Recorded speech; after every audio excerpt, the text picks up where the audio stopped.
Apocalipse capítulo 3. Glórias a Deus. Apocalipse capítulo 3.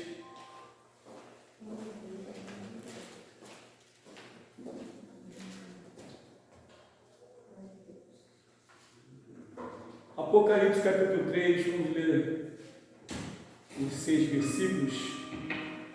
Aleluia.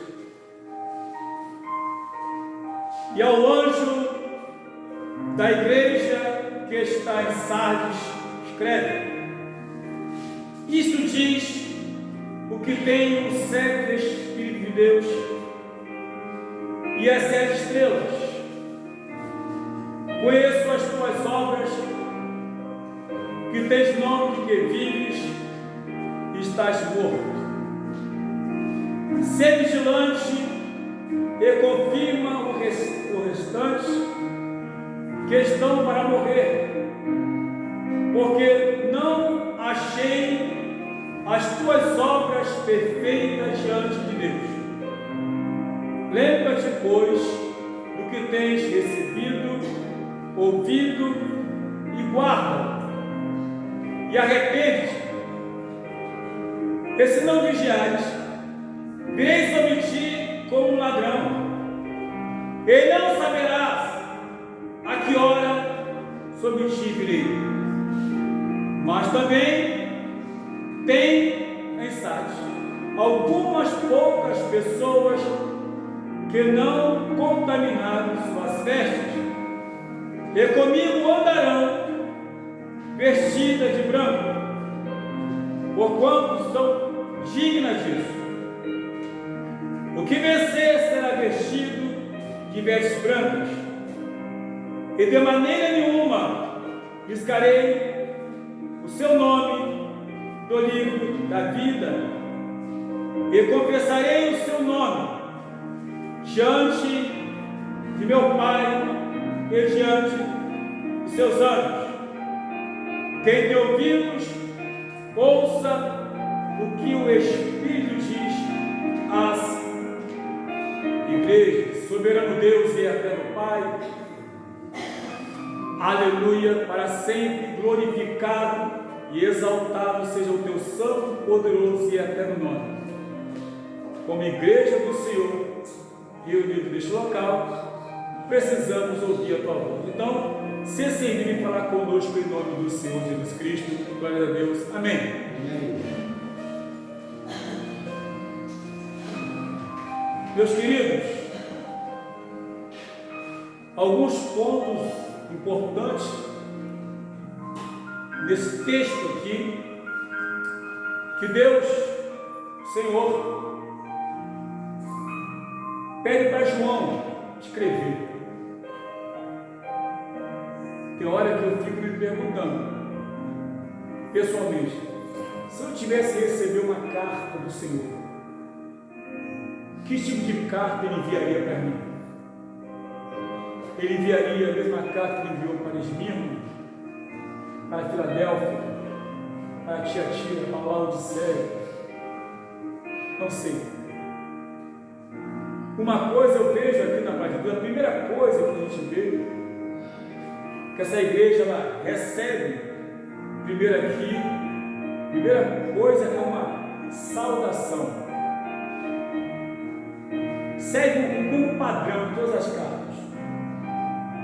Uma saudação, depois uma exortação, tem também uma orientação e também uma promessa. Todos esses pontos importantes para nós atualmente, para todos nós, como igreja do Senhor. E aqui, segundo a Bíblia, nós sabemos que lemos aqui, e também Sardes era uma cidade fortificada. Os moradores de Sardes se orgulhavam de ter uma cidade intransponível, de um orgulho. Mas essa cidade ela não vivia mal os seus tempos altos de fortaleza, porque ela havia sido invadida 2 vezes no tempo da guerra.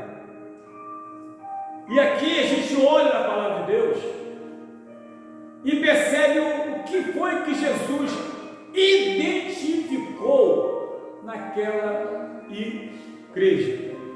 É importante observar, entendeu? Que aqui, segundo a palavra de Deus, nós sabemos que segundo a palavra de Deus, né, nós temos aqui algumas coisas importantes. Por exemplo, ser vigilante e confirma os restantes que estão para morrer, porque não achei as tuas obras perfeitas diante de Deus. E aqui mostra que naquela igreja, ou a igreja, ou a comunidade cristã que estava naquela localidade, havia pessoas fiéis. Nem todos estavam contaminados, nem todos haviam se conformado com este mundo, como tem Romanos 12:1, nem todos. Então havia aí umas poucas pessoas, e aqui a exortação é exatamente para tomar cuidado, porque algumas já haviam se perdido, mas havia alguns poucos que ainda preservavam a sã doutrina. Havia alguns poucos que ainda sentiam temor de Deus. Ainda havia isso. E nós olhamos aqui, vejamos aqui a preocupação do Senhor Jesus Cristo. A preocupação do Senhor, quando Ele fala, ser vigilante. Fique atento, observe, não deixa se perder os povos que ainda continuam fiéis.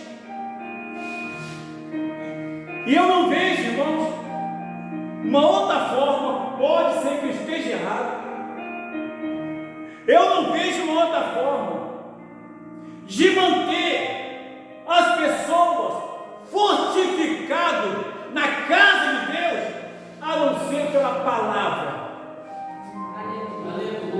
a não ser pela orientação bíblica, a não ser por aquilo que Deus deixou para nossa alimentação, para nos vigorar a cada dia, para nos sentirmos fortes no Senhor, só através da palavra de Deus. E uma coisa é certa, aonde não tem uma palavra sadia, não tem jeito, porque na verdade, essa igreja está naquela localidade, um dia teve uma boa palavra,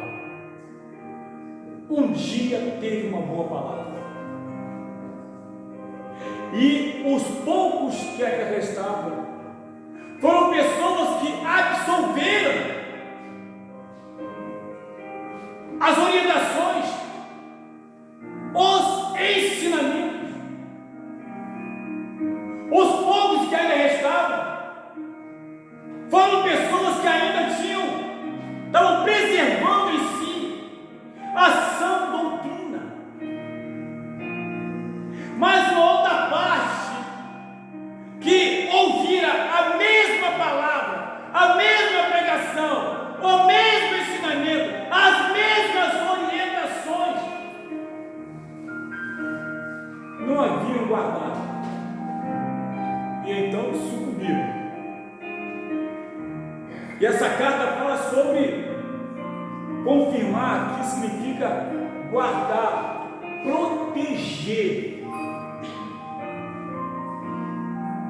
Não se protege uma igreja com qualquer outra coisa, não sei pela palavra. Tem até um hino, eu acho bonito esse hino, tem uma melodia bonita, as irmãs cantam, não é pecado, não é errado, que diz que Deus não rejeita oração, que oração é alimento.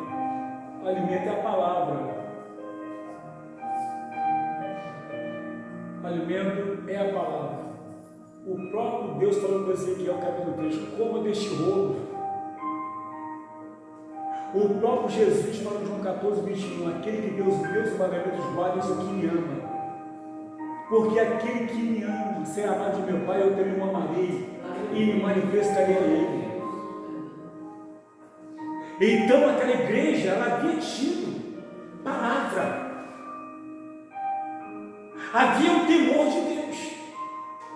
E alguns poucos absolveram e guardaram os seus corações. E quando se guarda a palavra, cria-se um temor. Coloca em nós uma carga de responsabilidade de andar sempre conforme a vontade de Deus. E aí, algumas pessoas ali precisavam, por quê? Diz a Bíblia, porque não achei as tuas obras perfeitas diante de Deus. Ou seja, a obra não estava completa. Um dia havia sido, agora não havia mais. Agora não havia mais. Lembra-te, pois, do que tens recebido. Primeiro ponto, recebido. Depois, ouvido. Depois, guarda. 3 verbos que não podem faltar na vida cristã. Lembra do que tens recebido. Recebido a boa palavra. Lembra do que te foi orientado, ensinado. Passa, lembra. Lembra quando você ouviu. Lembra o que te foi ensinado. A primeira coisa que nós lemos aqui é: lembra-te do que tens recebido. Aí minha pergunta é: que tipo de alimento que eu estou recebendo?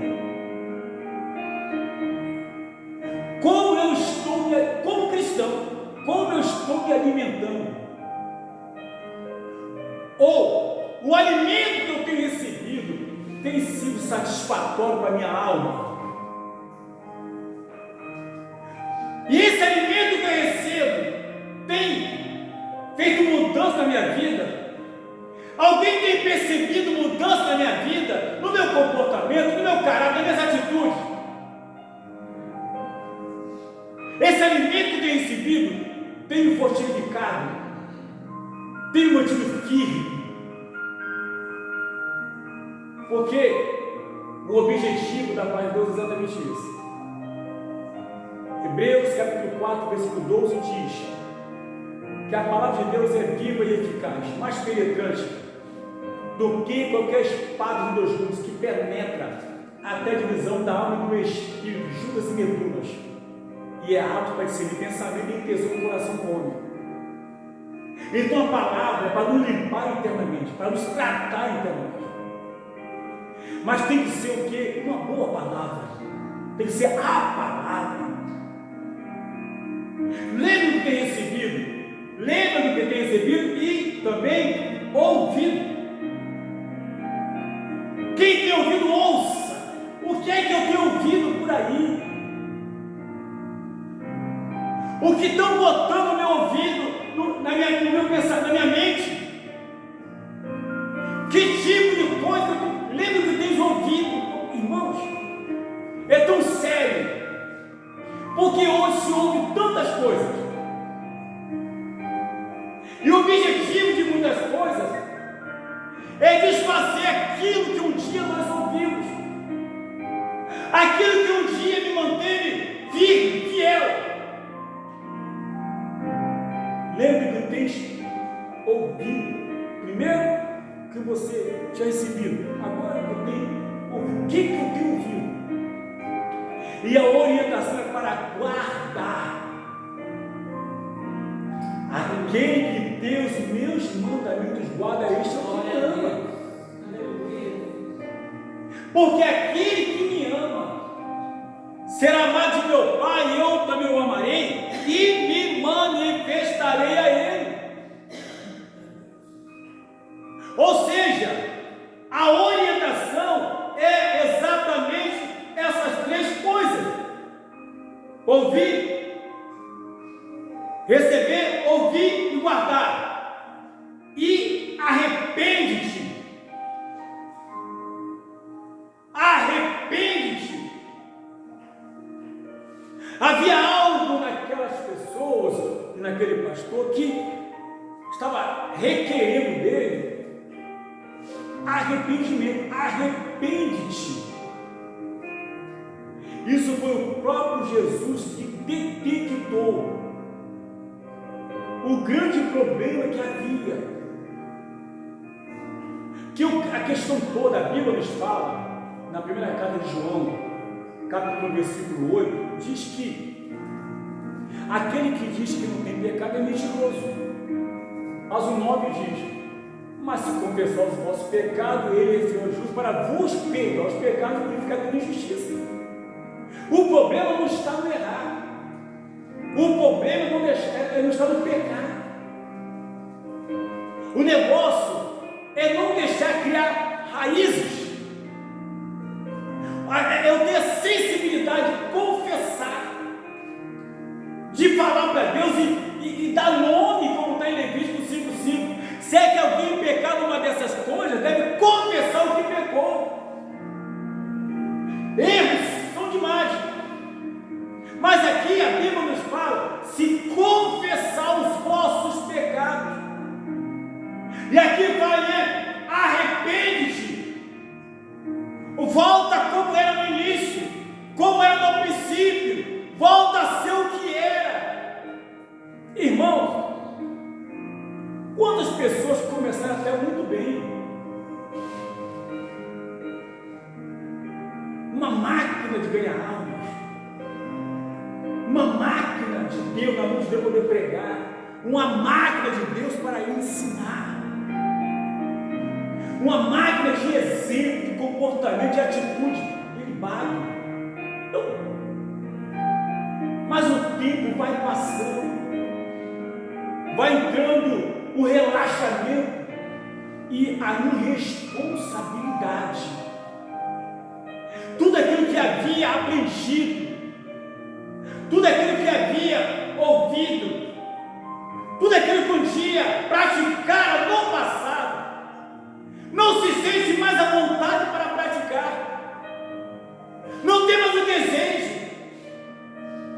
E tudo isso é notório. Sabe aquela igreja que estava em Sardes, por exemplo? Era uma igreja que vivia de aparência. Vivia de aparência. É uma igreja que para o mundo era muito bonita, era muito linda. Para o mundo você olhava assim, aquela coisa linda, mas para Deus estava morta espiritualmente. A igreja, o templo era tão bonito, tão suntuoso, que as pessoas do mundo passavam e ficavam observando a estrutura, chamava atenção, e as pessoas achavam demais, mas espiritualmente estava morta. Ou seja, uma igreja que encantava o mundo, mas não encantava a Deus. Chamava a atenção do mundo, mas não chamava a atenção de Deus. Aquela igreja está na localidade de Sardes. E a gente vê que a chamada é arrepende-te. Arrepende-te. Por quê? Porque senão virei sobre ti como um ladrão, e não saberás a que hora sobre ti virei. Sabe por que Jesus usou essa palavra? Porque os habitantes de Sardes Eles se orgulhavam sim de ser uma cidade intransponível, toda bem estruturada, no meio de uma situação rochosa. Tudo aquilo ela se sentia forte, mas ela havia sido invadida 2 vezes. A segunda vez foi pelo governo romano. E aí você começa a perceber, é um lugar, uma igreja idólatra, um culto que era feito ali, a idolatria era difundida de forma tão terrível, e fazia culto a Deus Artemis, que se você analisar, você vai ver que é um lugar terrível. E a igreja precisava fazer o quê? A diferença. A igreja precisava ser um luzeiro. A igreja deveria brilhar, fazer a diferença. Essa mesma carta que foi mandada, foi para aquela igreja, ela serve para os crentes atuais. Ela até hoje permeia entre nós. Faz-se necessário sempre fazer uma reflexão, fazer uma introspectiva, olhar para dentro de nós mesmos, até porque o Senhor já viu e sabe. Eu que tenho que fazer isso, porque já conhece, já sabe. Arrepende-se, não virem como ladrão. Então Jesus ele usa a situação, ou seja, daquela fortaleza e também da invasão de estrangeiros, aquela cidade, aleluia, e mostra também que embora fossem fortes daquele jeito, mas foram invadidas, e sem avisar, sem aviso prévio. O arrebatamento pode acontecer hoje.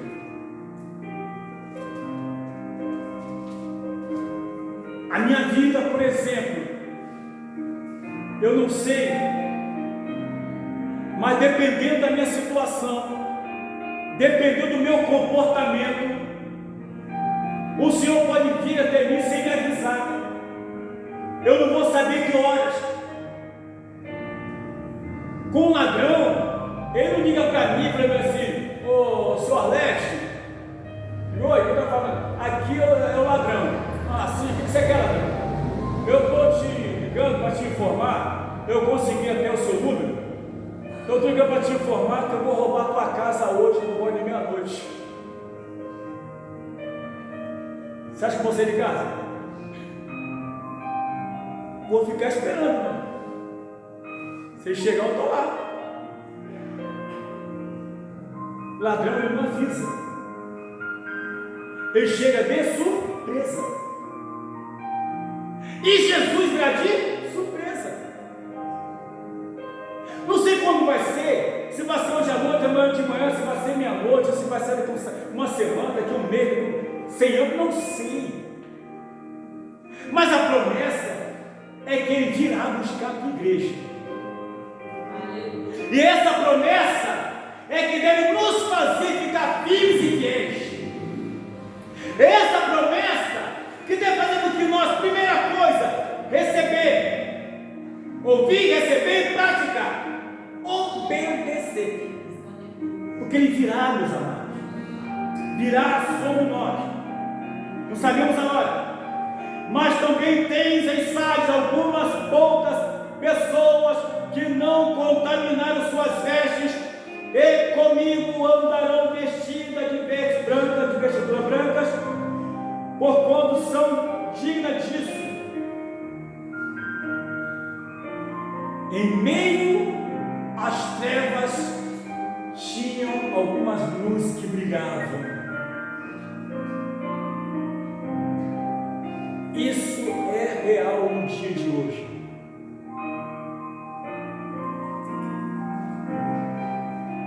Eu tenho cuidado cuidado de falar o seguinte: eu não gosto de usar o termo igreja quando se refere erro de alguém, de quem quer que seja, meu. Porque na realidade, Jesus veio a buscar um povo e não uma denominação. A denominação, o nome, é um nome organizacional. Mas veio a buscar um povo, então não importa onde esteja, que esteja aqui, que esteja em Macaé, que esteja na Inglaterra, nos Estados Unidos, no Brunei, na Birmânia, na Litânia, não importa.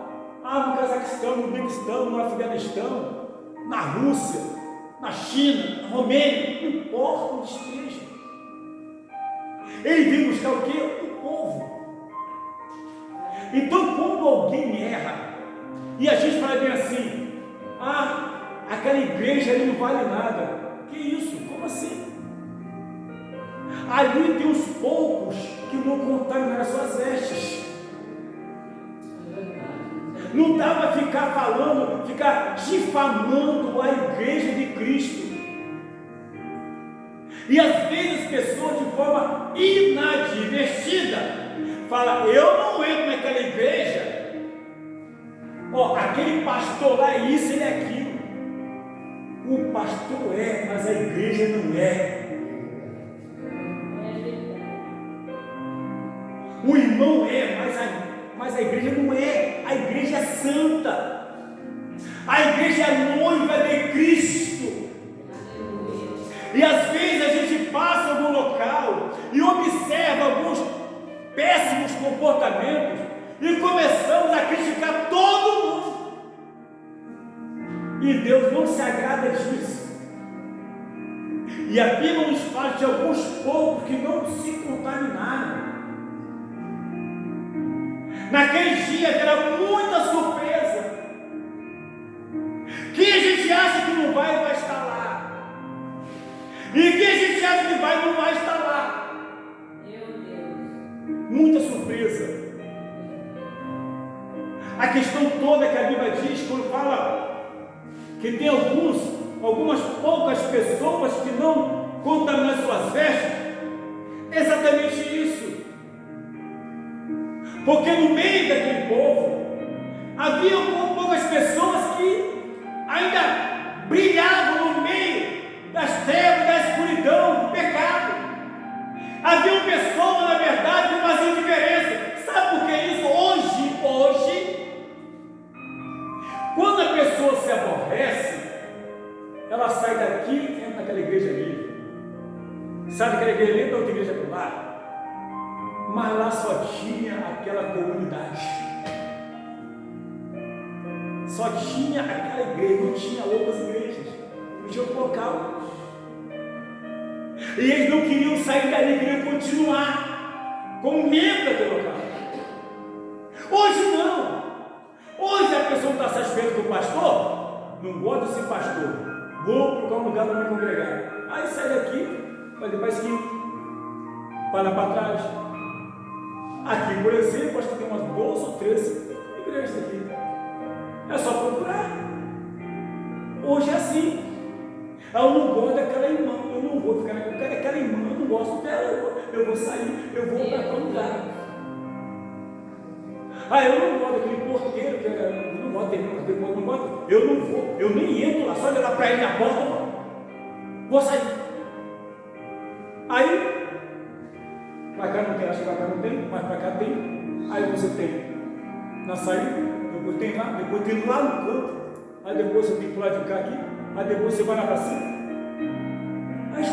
Mas naquela época não tinha. E se porventura aqui também só tivesse essa igreja aqui, ia para onde? Ia fazer o que e aonde? Porque hoje eu posso escolher.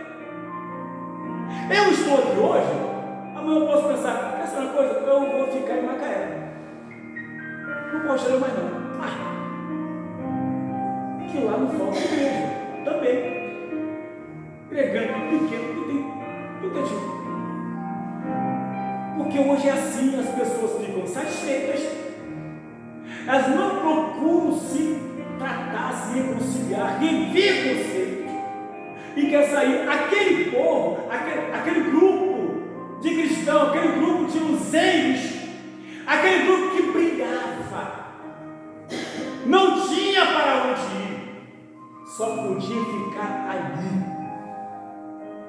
Mas também a Bíblia nos fala que essas pessoas as quais brilhavam ali, segundo a Bíblia Sagrada, que diz assim, olha, mas também tem em Sardes, algumas poucas pessoas que não contaminaram suas vestes, e comigo andarão vestidas de branco, porquanto são dignas disso.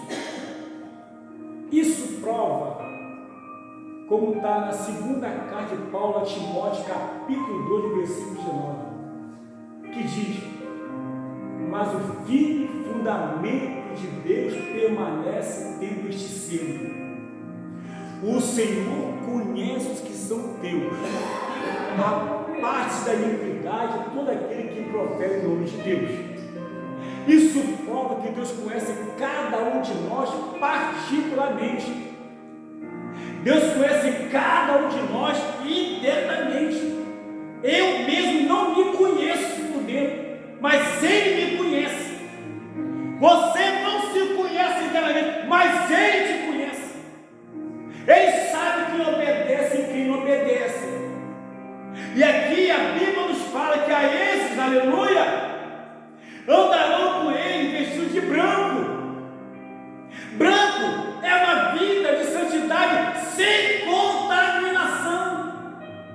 Sem contaminação. Uma vida casta, uma vida santa, uma vida digna. A Bíblia que fala sobre isso, não sou eu. Diz a Bíblia, porquanto são dignas, dignas aqui, são merecedoras. Porque o comportamento dessas pessoas são um comportamento diferente.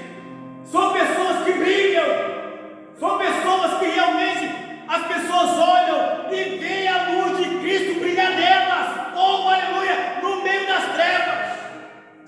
Aleluia, glória a Deus. Existe isso. Hoje existe isso ainda. Deus ainda vê isso no nosso meio, no meio do teu povo santo. A realidade é que a Bíblia nos fala que o que vencer será vestido de vestes brancas, e de maneira nenhuma arriscarei o seu nome no livro da vida. É possível isso? É possível sim. Isso não quer dizer, queridos, que Deus preparou um povo para ir para o inferno e um povo para ir para o céu. Não é isso não. Não é isso. Até porque a Bíblia nos diz, em Mateus 25, 41, que o inferno foi feito por diabo e seus anjos. Agora, Deus, na sua onisciência, Salmo 139, até o versículo 6, vai dizer, pela sua onisciência, até antes de eu abrir a boca, ele já sabe até o que eu vou falar. Ele sabe quem vai se arrepender e quem não vai. Ele sabe quem vai abrir o coração e não vai. Preste atenção no que aconteceu com Caim. Ele, antes de matar o seu irmão, como está em Gênesis capítulo 4, Deus o chamou e conversou com ele primeiro. Cuidado! O pecado jaz à tua porta. E se você não o dominar, vai ser dominado por ele. E ele simplesmente disse: não, quer saber? Não quis saber. Não quis saber de ouvir o conselho de Deus. Aí sim, porque Deus já tinha visto no coração dele a intenção de matar o seu irmão Abel. Deus sabia. Como Deus sabe até hoje. Porque existe o quê? A decisão pessoal. Existe o quê? O livre-arbítrio. Deus falou sua palavra, João 3,16, porque Deus amou o mundo. Quem ama não tem o prazer de jogar ninguém no inferno. Quem enviou o teu Filho unigênito para todo aquele que nele crê não pereça, mas tenha a vida eterna. Glória a Deus. A ordem do Senhor, o seu discípulo e para nós também. Ir por todo mundo, pegar o evangelho a toda criatura. Aquele que crê e for batizado será salvo. O que não crê será condenado. Mas a Bíblia também nos fala, pela onisciência de Deus, Romanos 8,29, o que Deus conheceu, também os predestinou, para serem conforme a imagem do seu Filho, a fim de que ele, Jesus, seja o primogênito entre muitos irmãos. Deus conheceu pela onisciência, pelo seu próprio conhecimento. Isaías 46,10 diz a Bíblia: Deus é o Deus que anuncia o fim das coisas que ainda não existiram. Deus conhece o nosso futuro. Deus conhece o que é o melhor para a tua igreja. Fica assustado não. Todos nós somos diferentes mesmo. Uns rigem mais, outros rigem menos. Uns se aborrecem, outros se chateiam. Mas nós somos crentes. Somos servos do Deus vivo. Ninguém é de Deus sabe que a cada dia nós precisamos ser tratados. Como está em 1 Coríntios 3, 18 em diante, vai dizer que nós vamos ser transformados de glória em glória. Ser tratado de glória em glória. De glória em glória. Ele sabe, então com certeza, creia nisso. Creia que na Bíblia diz que de maneira, e sendo assim, de maneira nenhuma riscarei o seu nome. Por isso que ele fala isso, pelo seu conhecimento, pela sua ciência. Diz a Bíblia Sagrada: o que vencer será vestido vencedor, de maneira nenhuma riscarei seu nome no livro da vida.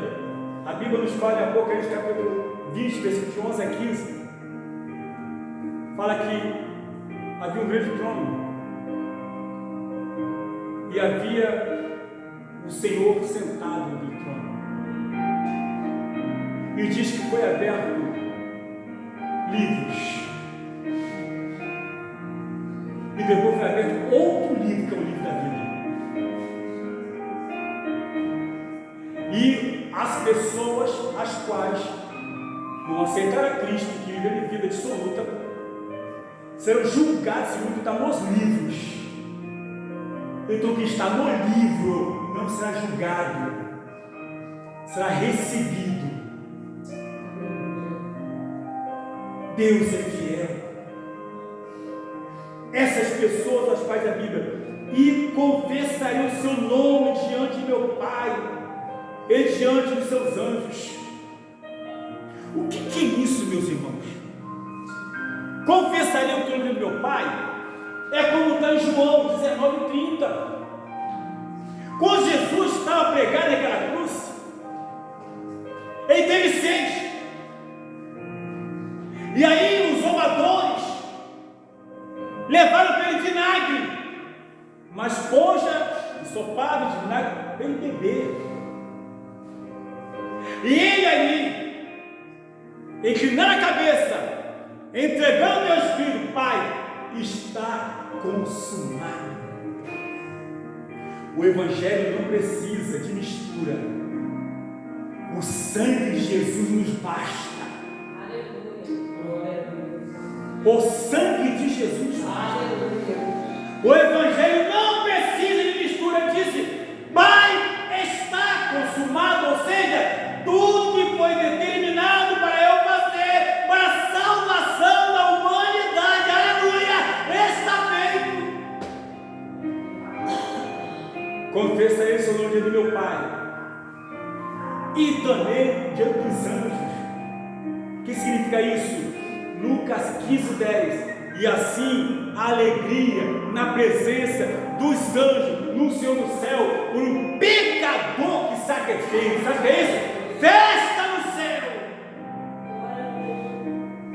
Cada um de nós que um dia se converteu tem festa no céu. Uma alegria tremenda.